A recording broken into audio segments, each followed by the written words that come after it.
INEAF Hablando, tu espacio para descubrir más sobre el ámbito jurídico y legal.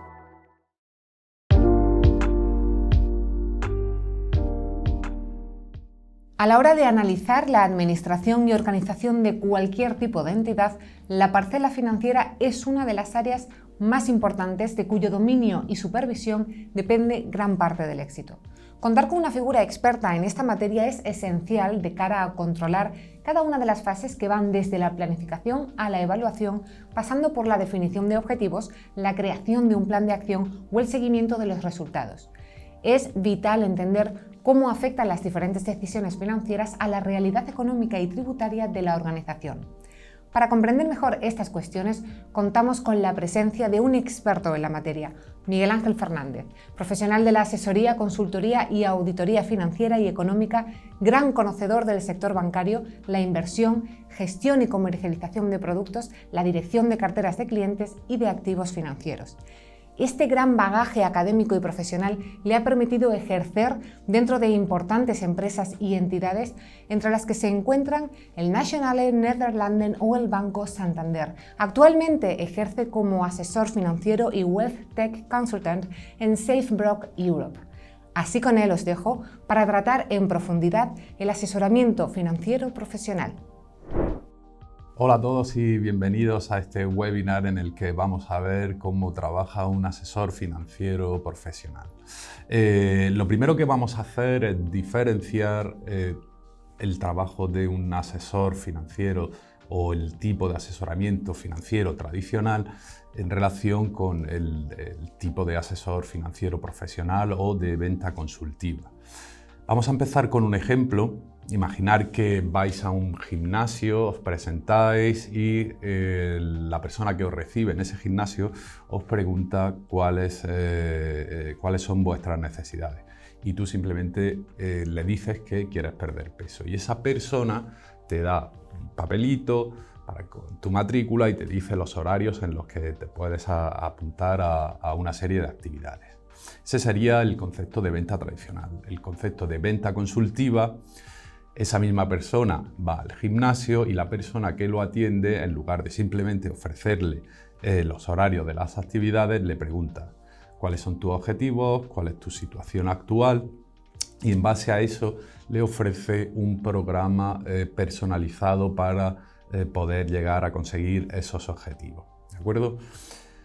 Si lo pasamos al mundo del asesoramiento financiero, el asesoramiento financiero tradicional es el que podéis encontrar cuando vais a una entidad financiera o de seguro. Os sentáis y decís: quiero un producto de inversión, o ¿qué tienes para mí? Y la persona que está realizando el trabajo de asesoramiento financiero coge el producto de campaña que tenga en la actualidad o la gama de productos que estén ofreciendo en la entidad en ese momento y se la ofrece. El trabajo de un asesoramiento financiero de forma consultiva implica, primero, conocer cuál es la situación actual de esa persona, identificar cuáles son sus objetivos y planificar de una forma conjunta cómo llegar a esos objetivos con los medios más adecuados en base a sus objetivos y a su situación actual. Vamos a entrar de lleno ahora en cómo se realiza esa venta consultiva y la manera en la que tenemos nosotros de aproximarnos a nuestros clientes para poder conseguir ofrecerles o llegar a un acuerdo entre ambos para poder llegar a ese objetivo que se ha marcado. Lo primero es que la venta consultiva o el asesoramiento financiero profesional implica forjar relaciones a largo plazo, con lo cual es muy importante no ofrecer ningún tipo de producto sin antes haber realizado una correcta identificación de las características de la persona con la que nos estamos sentando. Para eso necesitamos ver sus datos personales, preguntar tanto su edad, cuál es su estado civil, cuáles son sus preferencias, incluso a qué dedica el tiempo libre y la importancia que le da al ocio. Tenemos que saber cuál es su situación actual en cuanto a posicionamiento financiero, es decir, no vamos a realizar el mismo asesoramiento a una persona que ya tiene un capital creado y que está siendo asesorado ahora mismo por una entidad o por un asesor financiero independiente, que si lo que estamos haciendo es ayudando a una persona a que empiece a crear su propio capital. A una persona la trataremos de una forma y a la otra persona la trataremos de la otra forma, ¿de acuerdo? A los dos con el mismo nivel de profesionalidad, pero lógicamente su punto de partida es diferente. Lo segundo es saber identificar cuáles son los objetivos que se ha marcado esta persona o esta unidad familiar, porque muchas veces dentro del asesoramiento financiero lo que nos encontramos son con necesidades de planificación financiera para grupos familiares, ya sea para el tema de sucesión o para poder llegar el momento en el que esa masa patrimonial que ha tenido, que ha conseguido el grupo familiar sea repartida de la forma más adecuada. Para eso necesitamos también la ayuda o tener muy en cuenta el tema fiscal, ¿de acuerdo? Ya hemos identificado cuál es la situación actual de la persona o del grupo familiar y ya tenemos identificados los objetivos de esa persona. Para mí el paso más importante es identificar cuáles son los objetivos de esa persona. Es donde más tiempo vamos a estar interactuando con nuestro cliente, y ahí no debemos malgastar ningún tipo o sea, no debemos escatimar en tiempo. ¿Por qué? Pues porque al final es como si vas a visitar a un médico y simplemente lo que le cuentas es que tienes un dolor de cabeza y lo que estás esperando es que te recete un ibuprofeno o un paracetamol. De la misma forma que si tú vas a visitar a este médico y lo que empiezas es a contarle pues, cuáles son tus enfermedades pasadas, cuál es tu situación actual, que si tienes alergias, cómo ha llegado a producirse ese dolor de cabeza. De esta forma el médico va a ser capaz de identificar mucho mejor cuáles son las causas de ese dolor y te va a poder suministrar un medicamento mucho más a medida que un genérico. Por eso digo que es tan importante el asunto del descubrimiento, el preguntar muchísimo, el intentar recabar cuanta más información sea posible por parte nuestra de nuestro cliente, porque vamos a ser capaces con este descubrimiento, esta fase de descubrimiento, de ofrecer el producto que mejor se adecue a las necesidades de nuestro cliente, ¿verdad? En definitiva, se trata de realizar trajes a medida y no de vender de forma estandarizada, sino, como digo, vender trajes a medida que se adecúen de forma perfecta a las necesidades de nuestro cliente. Nos hemos sentado con esta persona, con nuestro cliente, y hemos recabado toda la información, tanto personal como financiera, de esta persona o grupo familiar. El siguiente paso, ¿cuál es? Es realizar un análisis de su cartera actual. Es decir, ver qué tipo de productos tiene. Para realizar estos análisis, normalmente nos podemos valer de herramientas externas, como puede ser, por ejemplo, el X-Ray de Morningstar, que lo que nos hace es agrupar esos activos y nos da una medida de cómo han ido evolucionando a lo largo del tiempo. Con ese análisis tiene que ir acompañada de una propuesta de valor. en la que nosotros comparamos una serie de productos que entendemos que pueden ser alternativas mejores a los productos que ahora mismo tiene esa persona, y necesitamos realizar una sesión de pedagogía y explicar por qué entendemos que este tipo de productos que nosotros hemos presentado como propuesta de valor pueden ser mejores que los que actualmente tiene a la vista del análisis que hemos realizado. Tipos de productos que nos encontramos de forma normal al analizar una cartera y sus posibles alternativas. Los productos más comunes que ofrecemos o que los clientes tienen ya dentro de su portfolio de productos suelen ser o bien productos de ahorro sistemático o bien productos de inversión. Es muy importante diferenciar a la persona que es ahorradora de la persona que es inversora y no tratar de convertir a un ahorrador típico en un inversor. ¿Por qué? Pues porque esa persona que es ahorradora no se va a sentir cómoda dentro de la categoría de inversor y es mejor que asesoremos en base a su perfil de riesgo. Para eso nos ayudamos también del test de idoneidad. Cualquier asesor financiero que realiza un asesoramiento, aparte de estar certificado por la regla MiFID, por uno de los cursos que están autorizados por la Comisión Nacional del Mercado de Valores, realizamos este test de idoneidad.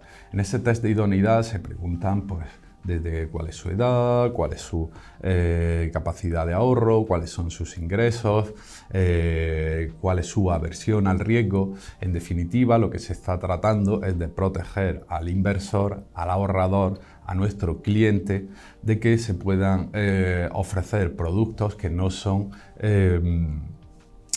apropiados a su perfil de riesgo. ¿Qué quiere decir esto? Pues está la típica persona mayor que lo que quiere es conservar su capital o simplemente generar renta de una forma segura. A través del test de idoneidad eliminamos de la ecuación productos de mayor volatilidad o riesgo como pueden ser fondos de inversión de renta variable.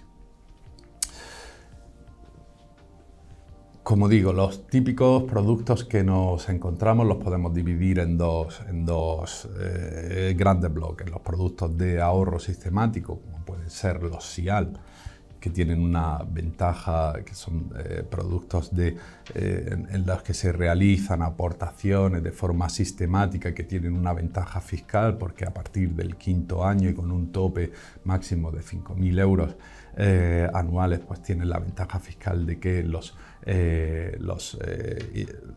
rendimientos generados por ese producto no van a tributar. Tenemos planes de pensiones o tenemos, por ejemplo, Unit Link. Planes de pensiones. Planes de pensiones es el típico producto que la mayoría de los españoles hemos tenido asociado a lo que sería ahorro para planificación de la jubilación, que han perdido el atractivo fiscal que tenía las deducciones a este tipo de productos. Han perdido ese atractivo fiscal, pero todavía sigue habiendo una gran cantidad de gente que o bien tiene ese producto activo en el que sigue realizando aportaciones o que simplemente acumuló un capital, lo tiene parado y no está realizando una gestión activa del mismo. ¿Qué quiero decir con realizar una gestión activa del mismo? Los planes de pensiones son productos de ahorro que pueden ser traspasados de una gestora a otra. Entonces, si nosotros analizamos correctamente cuáles son nuestros objetivos a largo plazo, podemos traspasar ese plan de pensiones que tenemos en una entidad que a lo mejor no nos encontramos cómodos con los rendimientos que está teniendo, o con los riesgos que está corriendo, depende cuál sea nuestro perfil de riesgo, lo podemos traspasar a otra gestora en la que tengan o nos ofrezcan un plan de pensiones más acorde a nuestros objetivos. Como digo, el hecho de que nosotros sepamos hayamos identificado previamente cuál es nuestro perfil de riesgo y cuáles son nuestros objetivos, pues nos va a ayudar a seleccionar el tipo de plan de pensiones que esa persona necesita. Volvemos al mismo ejemplo, no es lo mismo una persona que tenga ya 65 años y tenga acumulado un gran capital dentro de su plan de pensiones que una persona que tiene 30 años y su horizonte temporal para la inversión pues pueden ser 25, 30 o 35 años. En el primer caso, en el de la persona que a lo mejor está ya más cercana a la jubilación o incluso que está en la jubilación y lo que se está planteando es el rescate, seguramente se sentirá más cómodo con un plan de pensiones más conservador. Y en cambio a la persona joven que lo que está es esperando o con un horizonte temporal de recuperar esa inversión mucho más lejana, se le puede o se le debe explicar cuáles son las bonanzas de la renta variable a largo plazo. La renta variable a largo plazo se ha demostrado como la inversión más rentable y segura. Pero, como comentaba anteriormente, nunca debemos transformar a una persona que es ahorradora, que tiene un perfil más defensivo o un perfil más conservador, en una persona inversora con un perfil de riesgo mucho más arriesgado. ¿De acuerdo? Tema fundamental asociado a los planes de pensiones es el rescate del mismo. Esto entraría dentro de lo que sería el apartado de planificación de la jubilación. ¿Y por qué es tan importante el momento en el que llega el rescate del plan de pensiones? Porque hay 3 modalidades para realizar ese rescate. El primero, realizarlo en forma de capital, es decir, cojo todo lo que tengo ahorrado y me lo llevo a mi cuenta corriente. Lo puedes rescatar en forma de rentas, es decir, voy a ir recuperando poco a poco esa cantidad, o lo puedes recuperar de una forma mixta, es decir, puedo recuperar un importe en forma de capital y otra parte recuperarla con aportaciones mensuales en nuestra cuenta corriente. Porque es importante definir correctamente cuál es la forma en la que rescato mi plan de pensiones.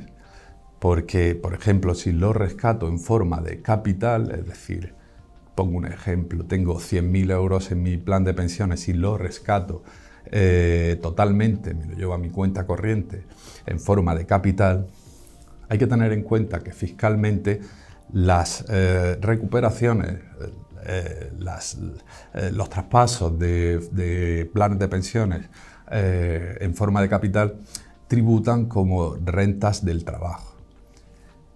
Ejemplo práctico, una persona que digamos está tributando por unos 25.000 euros al año como rentas del trabajo y pongo un ejemplo, y está tributando al 22%.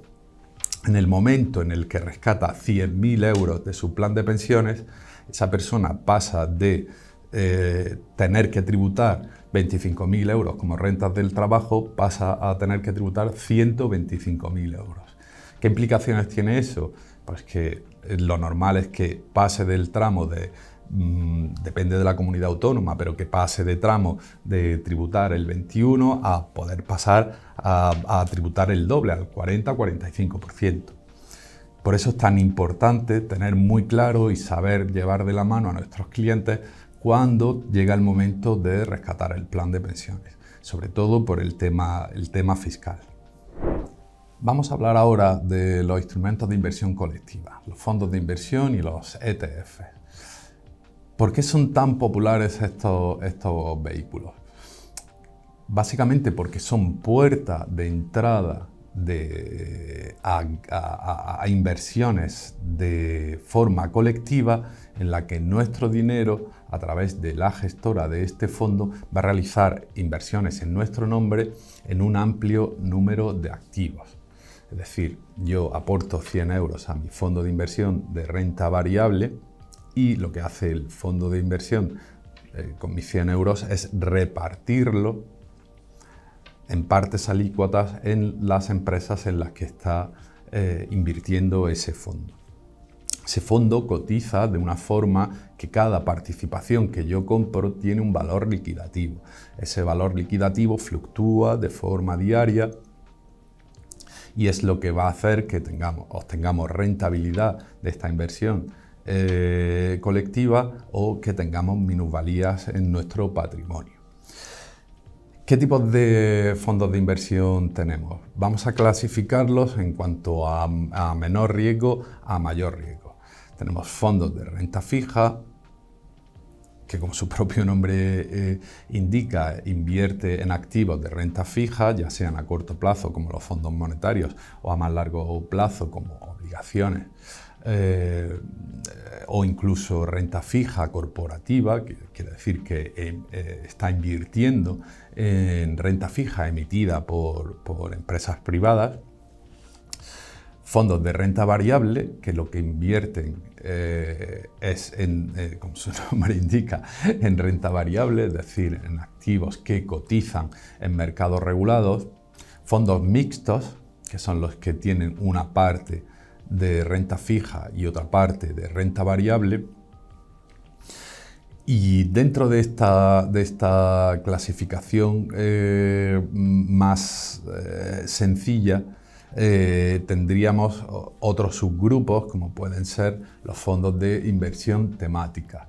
Estos fondos de inversión temática lo que hacen es invertir en tendencias de futuro que no son modas, sino que son estudios que se han realizado para identificar cuáles son las tendencias o las tendencias o los activos que dentro de un futuro inmediato van a posicionarse o han venido para quedarse. Estamos hablando de inversión en agua, inversión en blockchain, inversión en inteligencia artificial o incluso inversiones en mascotas, ¿de acuerdo?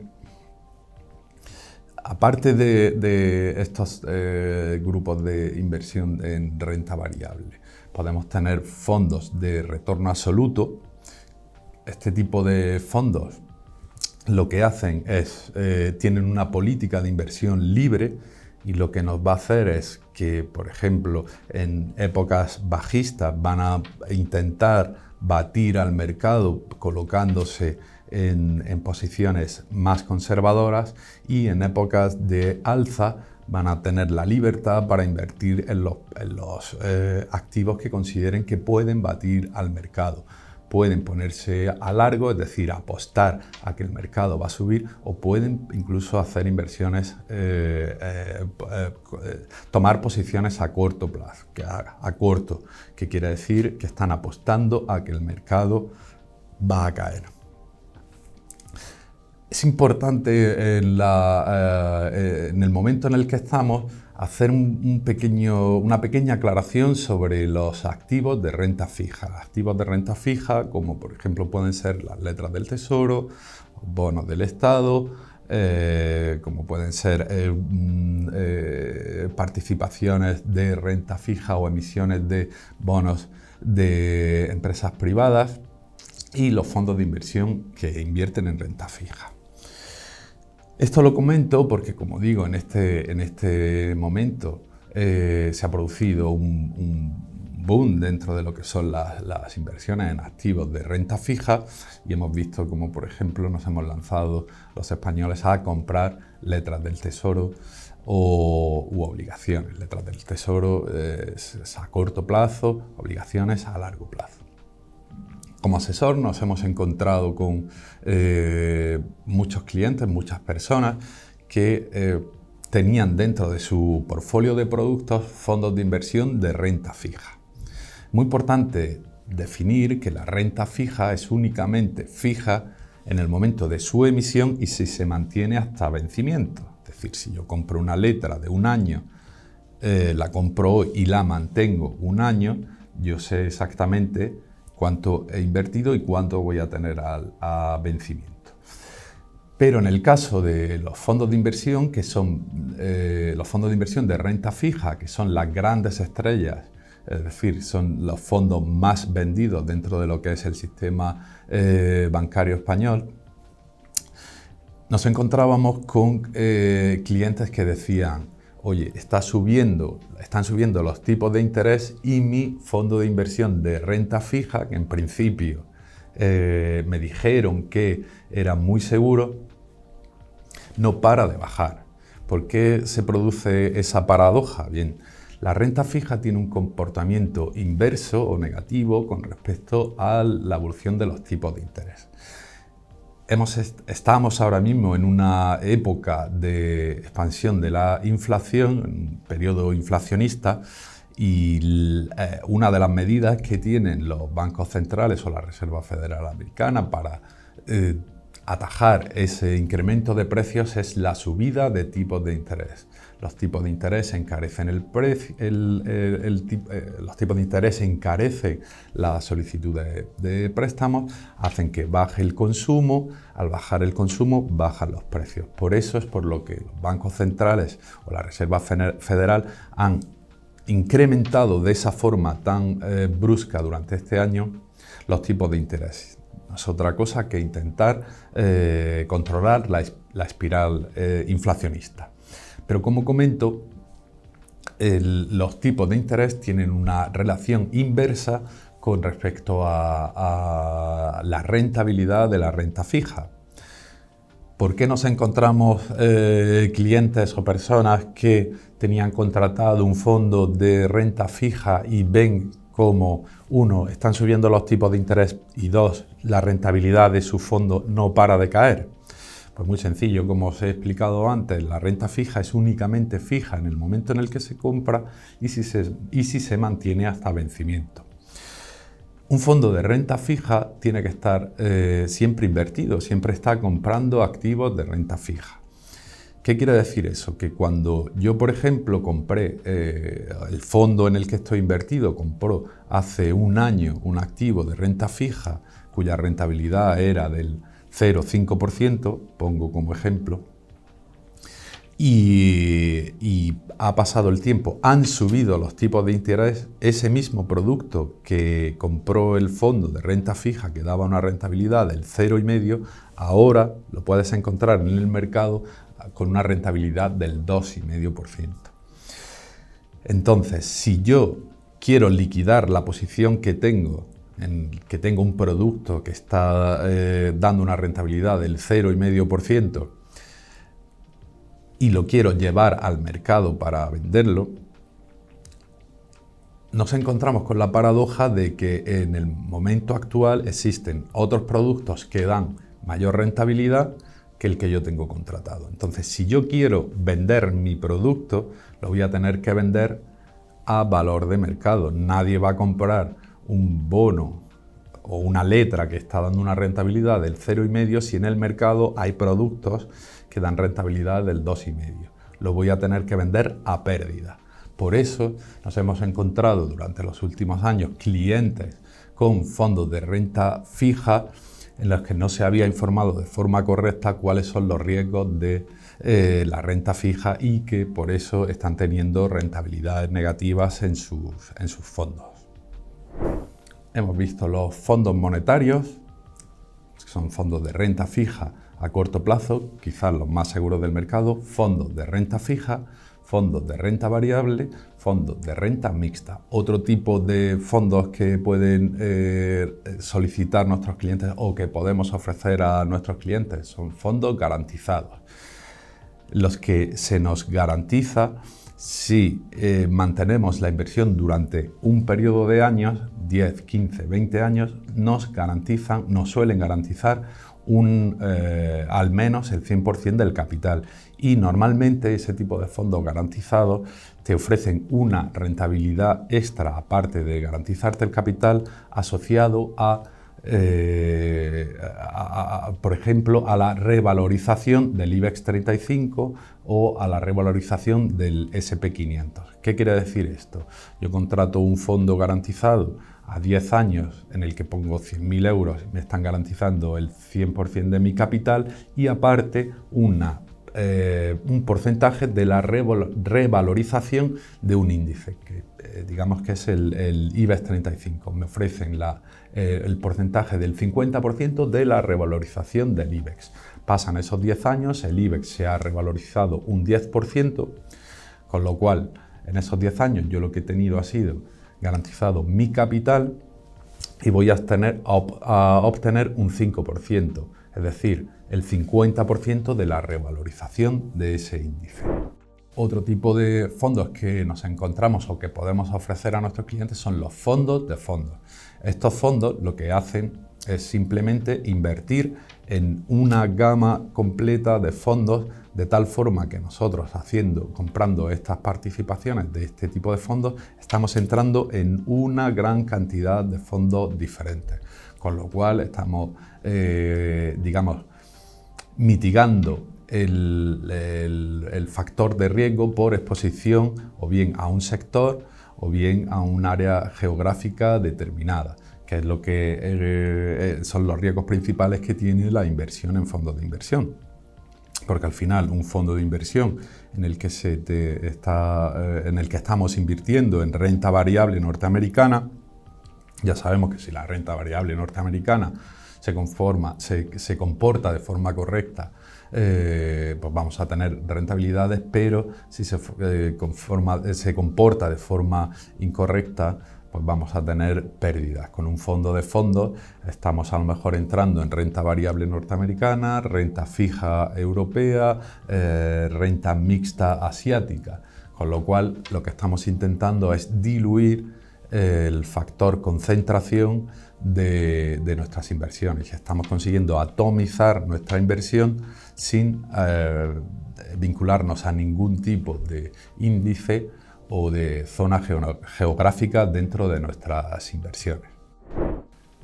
Llega el momento en el que nos hemos sentado con nuestro cliente, hemos visto cuál es su situación actual, cuáles son sus objetivos a futuro y hemos analizado la cartera que tiene ya confirmado el cliente. Y llega el momento en el que tenemos que preparar una oferta de valor.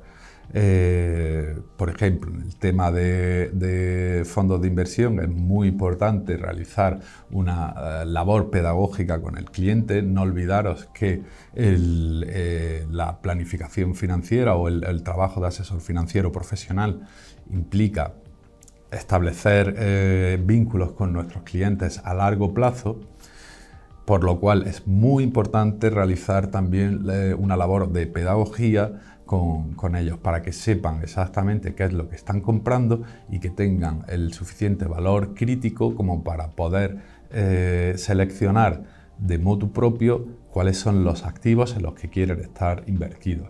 En fondos de inversión, sin entrar en mucho detalle, pues lo más normal es que le expliquemos en qué consiste la volatilidad de un activo.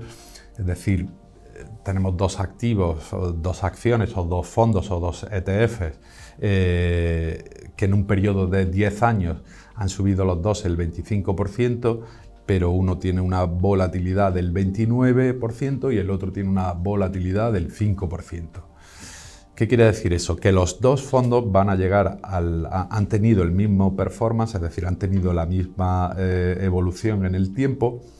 Los dos han llegado a una rentabilidad del 25%, por ejemplo, en los 10 años, pero uno lo ha hecho con unos movimientos de dientes de sierra, ¿de acuerdo? Y el otro lo ha hecho con unos movimientos mucho más suaves. Esa es la volatilidad. Es importante que los clientes conozcan este concepto. No solamente hay que ver la rentabilidad. Otro de los conceptos que normalmente tienen que conocer es el ratio de Sharpe, es decir, en función a un activo libre de riesgo, cómo se está comportando ese activo. Al final, dos activos con la misma rentabilidad, como vuelvo a decir, si lo comparamos con uno con mayor rentabilidad y otro con menor rentabilidad, pero que el que tiene mayor rentabilidad ha tenido un menor ratio de Sharpe, quiere decir que ha conseguido esa rentabilidad, pero con un mayor riesgo de pérdida para el cliente. Entonces, a lo mejor nuestro cliente no tiene por qué premiar su rentabilidad, sino que lo que prefiere es tener tranquilidad. El tercer valor fundamental, porque hay muchísimos más, como pueden ser el beta, el ratio de información, etc. Pero el tercer índice que yo considero que es fundamental que nuestros clientes conozcan es el alfa. ¿Qué es el alfa? El alfa es, en definitiva, es cómo de bien está haciendo el gestor de ese fondo para mejorar a lo que viene siendo su índice de referencia.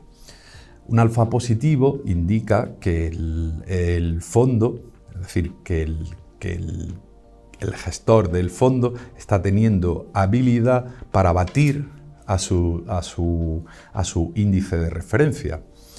¿Por qué es importante conocer este alfa y que este alfa sea positivo? Porque en caso de que no sea positivo, sea negativo o igual a la media, nos conviene estar posicionados en un fondo de gestión pasiva o en ETF. ¿Por qué? Pues porque si el gestor no es capaz de batir a su benchmark, a su índice de referencia, prefiero estar invertido directamente en el índice de referencia. Y entramos de esta forma en un nuevo capítulo, en una nueva tipología de productos que son la gestión pasiva. Todos estos productos que hemos hablado anteriormente, tanto SIAP como planes de pensiones o fondos de inversión, realizan una gestión activa. Es decir, hay una serie de gestores que trabajan para conseguir la mayor rentabilidad posible, pues realizando análisis y seleccionando cuáles son los activos en los que estos productos van a estar invertidos.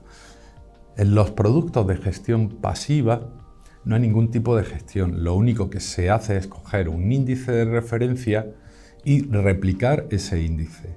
Lógicamente, estos productos de inversión pasiva, como pueden ser los fondos de inversión pasiva tipo Vanguard o los ETFs, simplemente replican el índice.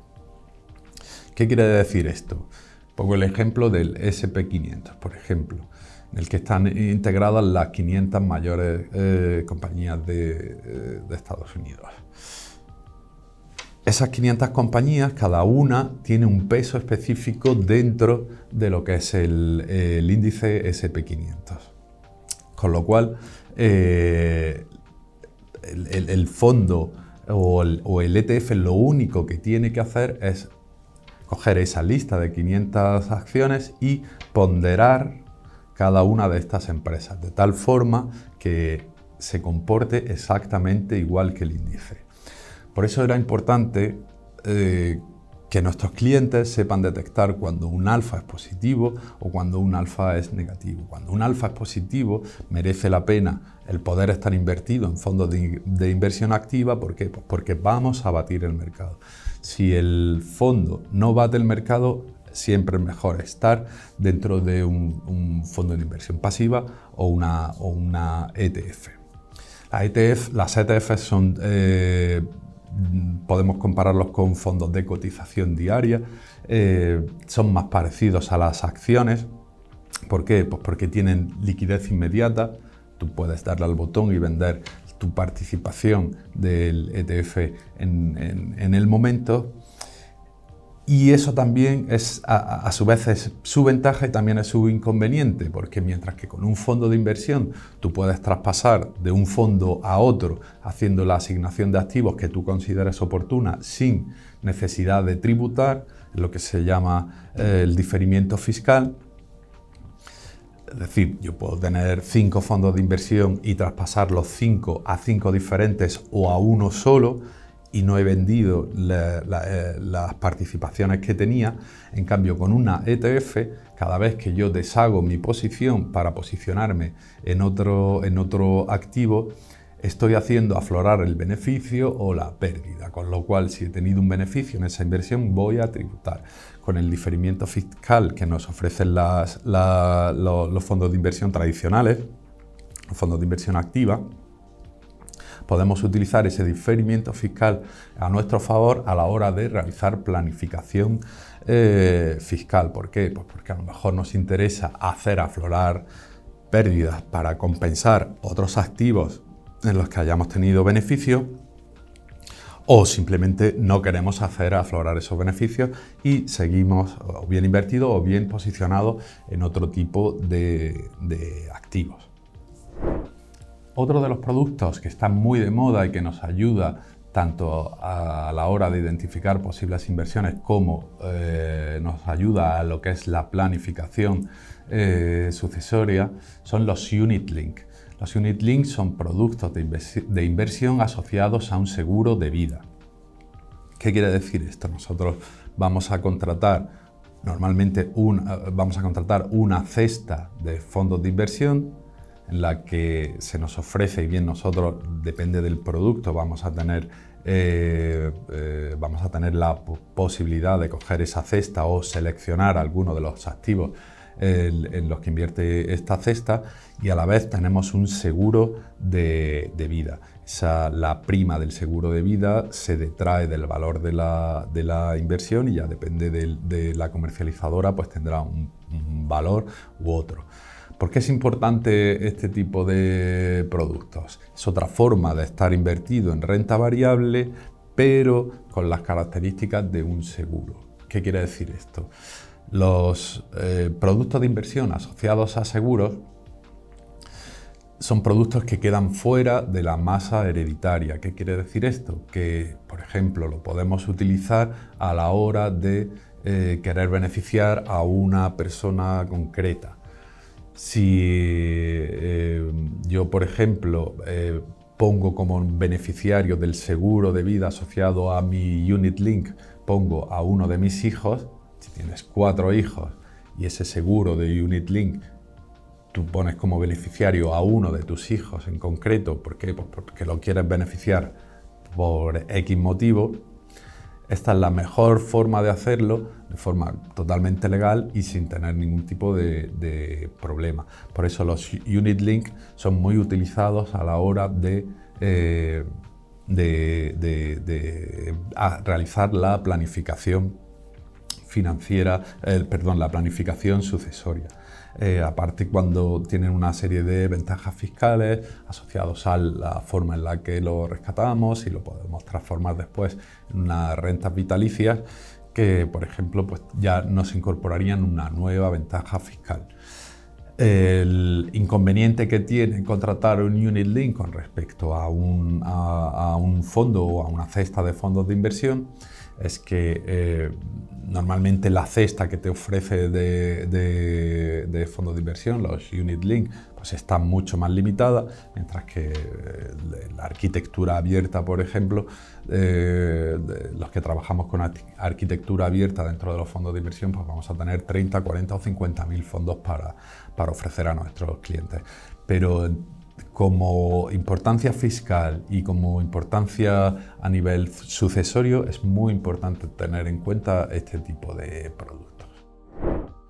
Bueno, como conclusión yo cerraría reforzando cuáles son las importancias de realizar una buena venta consultiva o asesoramiento financiero consultiva, que son, primero, establecer relaciones a largo plazo con nuestros clientes, y para eso nos vamos a basar lógicamente en nuestra honestidad, en saber definir perfectamente cuáles son su situación actual, en ofrecer siempre propuestas de valor, ofrecer formación a nuestros clientes para que puedan identificar ellos de forma correcta por qué se les está ofreciendo un tipo de producto u otro dentro de la propuesta de valor. Tercero, identificar de forma correcta cuáles son los objetivos y el horizonte temporal que tienen nuestros clientes. Una vez que tenemos definidos esos puntos, simplemente se trata de estar siempre formado, estar siempre al día de las nuevas tecnologías, de los nuevos productos que ofrece la competencia y poco más. Es un trabajo bonito en el que vamos a estar siempre en contacto con personas y os animo a todos a que descubráis este mundo.